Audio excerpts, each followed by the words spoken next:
다음은 낸드와 노아로 되어 있는 회로를 해석하는 방법에 대해서 다른 예제를 살펴봅시다. 이번에는 낸드하고 노아 두 가지가 복합적으로 있는 경우가 되겠습니다. 아까 설명한 두 가지 방법 중에서 두 번째 방법을 사용해서 풀어보겠습니다.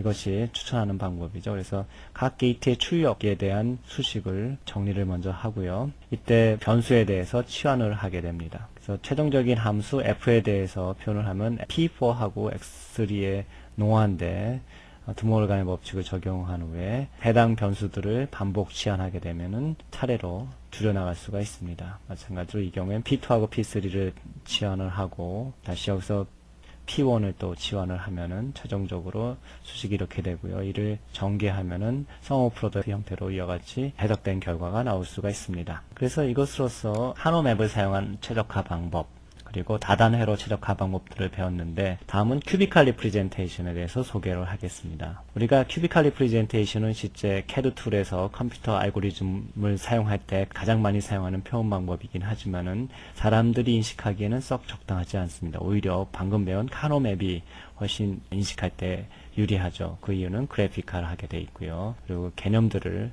아주 쉽게 잘 설명할 수가 있습니다. 근데 단점은 무엇이죠? 변수가 5개가 넘어가면은 더 이상 표현할 수가 없죠. 그래서 이런 변수가 5개 이상, 즉 수의 제한을 받지 않게 하려면 어떤 그림으로 표현하는 것보다는 대수 방법으로 표현하는 것이 필요합니다.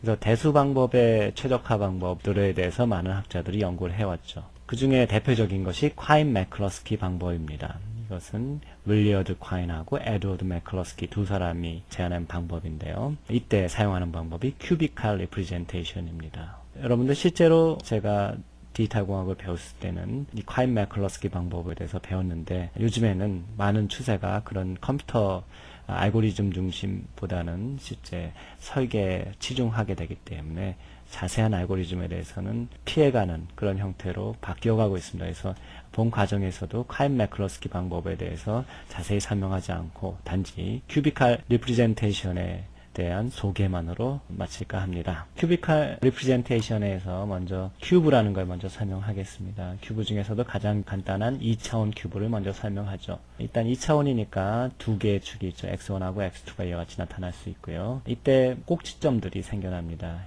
그래서 각 축마다 이진값을 표현하죠. 0하고 1 두 개로 나타나는 이진값을 표시하는데 축이 두 개이기 때문에 각 좌표는 두 개의 좌표를 가지게 됩니다. 여기 보면은 00, 01, 10, 11 이 네 개의 좌표로 표현될 수가 있겠죠. 그리고 여기서 보면 에지가 존재하는데 즉 여기 선분이죠. 이 에지들은 이 꼭지점들을 서로 연결합니다. 특히 인접하는 꼭지점들을 연결을 하죠. 즉 이런 2차원 큐브를 통해서 각 꼭지점들은 어떤 트루스 테이블의 한 행을 표시하게 되고요.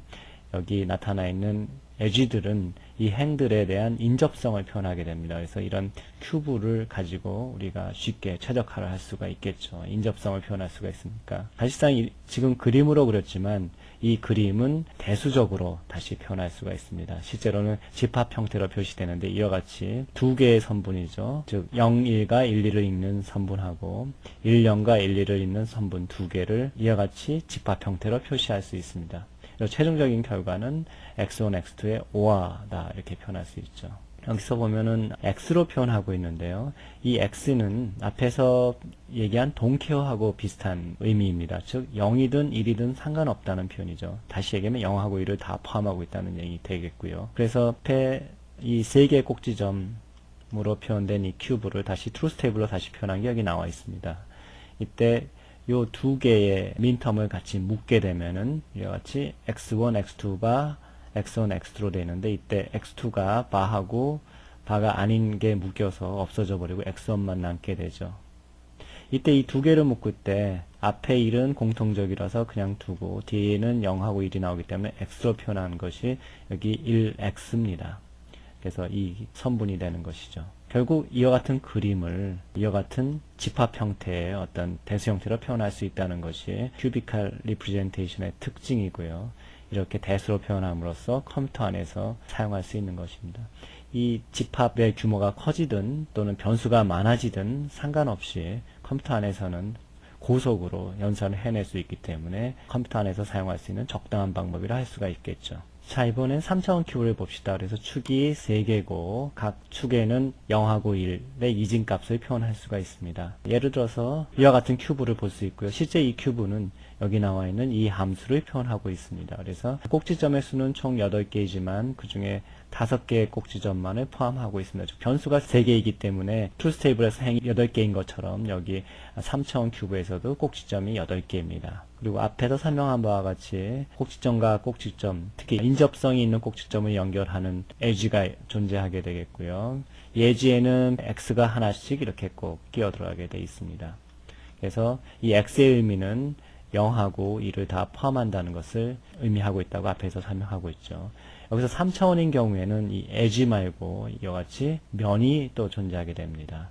이 면은 에지 4개 또는 꼭지점 4개를 포함하게 되어 있습니다. 실제로는 여러분들이 앞에서 배운 카노맵에서 4개의 민텀을 한꺼번에 묶었듯이 여기서는 이 면으로서 4개의 꼭지점, 즉 4개의 민텀을 한꺼번에 묶을 수 있습니다. 자, 여기서 알제브레이크 매니플레이션을 통해서 최적화하는 기법을 큐비컬 리프레젠테이션 형태에서 어떻게 바뀌는지 간단히 살펴보겠습니다. 일단 앞에서 설명한 바와 같이 큐비컬 리프레젠테이션은 이와 같이 집합 형태로 표시할 수 있습니다. 그래서 각 원소들을 서로 비교해서 인접한 것들을 갖다가 보고 거기서부터 선분을 찾아냅니다. 3가지로 이렇게 표현할 수 있는데 그 중에 한 가지만 살펴보죠. 이 경우에 여기 적색으로 표시되어 있는 이 묶음을 살펴보면 000하고 100입니다. 그것이 묶여서 X00이 됐고요.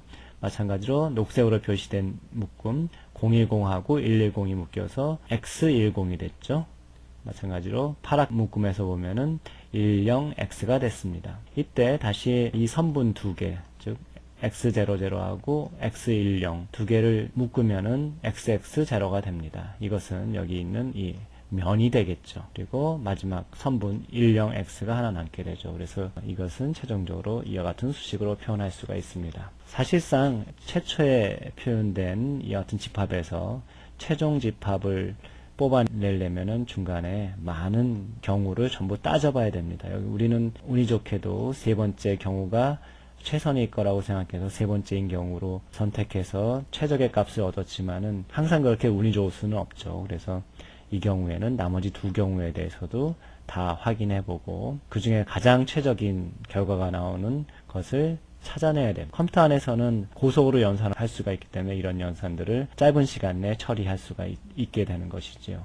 이 표현 자체가 사실상 입력 변수의 길이에 제한이 없기 때문에 카노맵과는 달리 변수가 5개가 넘더라도 큐비컬 리프레젠테이션을 사용할 수가 있게 됩니다. 자, 이젠 5변수인 경우를 찾아볼까요? 그래서 5차원 큐브를 살펴보겠습니다. 5차원 큐브는 이와 같이 생겼습니다. 여러분들 유명한 영화 큐브라는 영화 기억하십니까? 여기 보면 이 편이 하이퍼 큐브라는 제목으로 이렇게 나와 있었는데 여기 나와 있는 4차원 큐브가 하이퍼 큐브입니다. 변수가 4개인 경우죠.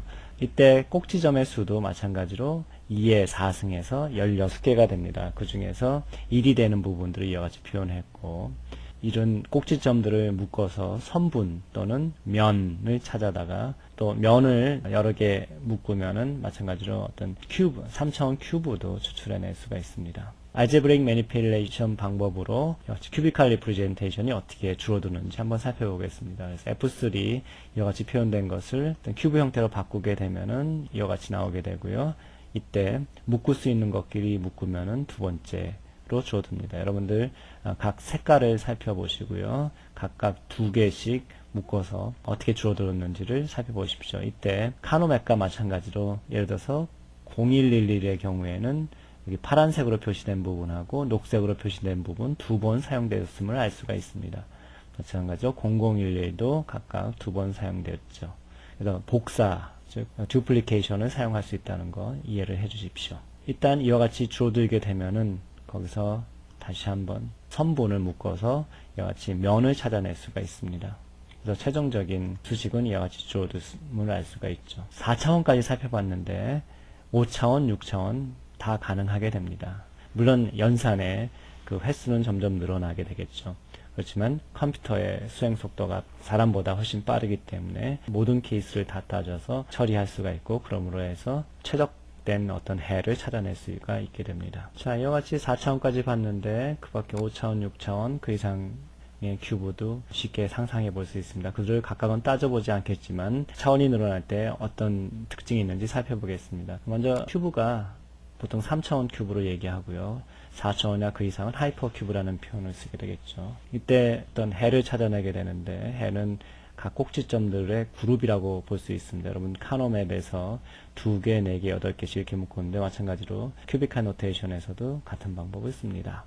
먼저 예를 들어 4차원의 경우 2개의 꼭지점을 묶어서 이와 같이 선분을 찾아낼 수 있겠고요. 선분 2개를 묶어서 면을 또 찾아낼 수도 있겠죠. 어떤 경우나 전부 인접하는 경우에만 가능하겠지만은 이때 여기서 나와 있는 x의 개수는 결국 인접하는 큐브의 모임을 의미하게 되는데 x의 개수가 k개라고 할 때는 총 그에 포함된 버텍스의 수는 2의 k승만큼이 포함됩니다. 보통 n디멘셔널 큐브, 즉 n차원 큐브에서는 총 버텍스의 수가 2의 n승계가 되겠죠. 보통 이런 버텍스들을 2개 묶어서 선분을 만든다든지 또 4개 묶어서 면을 만든다든지 또는 면을 또 묶어서 큐브들을 이렇게 만들어 가게 될 텐데 결국은 n디멘셔널 큐브는 디멘션이 더 낮은 다른 큐브들을 여러 개 이렇게 담고 있는 형태가 최적화된 형태로 표현될 것입니다. 버텍스가 하나인 경우 제로 큐브, 엣지가 하나 있는 경우 원 큐브, 3차원 큐브를 2 큐브, 2의 k승계만큼 버텍스가 모여있는 경우 k큐브라고 이렇게 얘기를 할 수가 있겠죠. 이렇게 큐비칼 리프레젠테이션을 사용을 해서 다양한 함수들을 표현할 수 있고 그들의 최적화된 형태를 추출해낼 수가 있게 됩니다. 최적화하는 방법은 인접하는 버텍스들을 묶어서 한 차원 아래 또는 그 아래 차원의 어떤 큐브들을 찾아내는 것, 그런 방법들이 최적화 방법이라고 할 수가 있겠죠. 실제 큐비컬 리프레젠테이션을 사용할 때 사용되는 알고리즘은 여기에서 소개하고 있습니다. 그렇지만은 내용이 상당히 복잡하고 본 과정과 그 수준이 다르기 때문에 자세한 내용을 여러분들이 대학원에 진학할 경우 해당 과목을 들음으로써 이해하실 수 있을 거라고 생각이 됩니다. 여기서는 간단히 큐비컬 리프레젠테이션을 사용을 해서 최적화할 때 2개의 오퍼레이터를 사용한다는 사실만 소개하고 본 과정을 마칠까 합니다. 수고하셨고요. 4장에서는 논리 회로를 어떻게 최적화할 수 있는가에 대해서 배웠습니다. 특히 여러분들이 쉽게 사용할 수 있는 카노맵을 소개했고요. 그걸 사용해서 논리 최적화하는 방법을 배웠습니다. 마지막으로 큐비칼 리프레젠테이션을 소개했는데 우리가 일반적으로 컴퓨터 안에서는 카노맵 같은 그래피컬한 표현을 사용할 수 없고 대수, 즉 알제브레이크 매니플레이션을 사용할 수밖에 없기 때문에 콰인 매클러스키 방법 등을 비롯한 데서 사용하는 큐비칼 리프레젠테이션에 대한 소개를 한 것이고요. 자세한 최적화 알고리즘에 대해서는 생략했습니다.